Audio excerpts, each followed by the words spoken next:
awarded the Public Sector Canadian CIO of the Year in 2015 for your ability to drive public-private collaboration and impact in the healthcare industry. So, you made it to the top in a primarily male-dominated area of technology.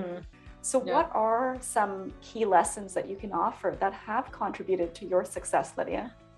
Okay, the first thing I'll say, and I tell everybody this, regardless of, race, color, gender, whatever, if you don't ask for what you want, you'll never get it. You might get lucky once in a while, but if you don't actually, really put forward what you really want, now it can't be an unreasonable request. So for example, there were many times where I was pretty shy about asking for a compensation increase when I knew for sure that people who were my peers at other hospitals were getting paid more than me, right? So I brought the evidence for it and I asked for it. And the person that I asked it to didn't always want to hear that I was asking for that, right? In fact, they got kind of upset. But at the end, did I know what my value was? Yes. And did I end up getting what I thought I was worth? Yes. I don't think I would have if I didn't ask.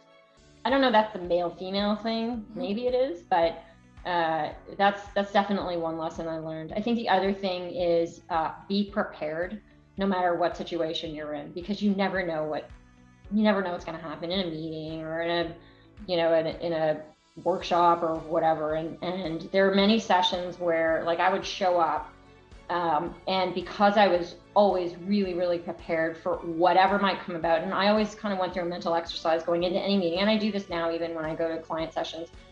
There's sort of what's on the agenda, but then there's the potential things that could sort of segue, right? The discussion, you have to anticipate what potentially could happen.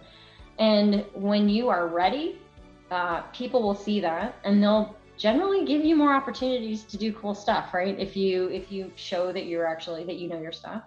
I've found many doors have opened for me when I've demonstrated I really did my homework. And so that would be the second thing. What's the third thing? This might be a Chinese thing, but I think that not being overly arrogant has also served me well. Some people have called me humble. I don't know if I'm humble. I try not to be boastful, I guess. I've seen women sometimes try to one up men or one up each other, even, other women. And I just find that it kind of seems distasteful.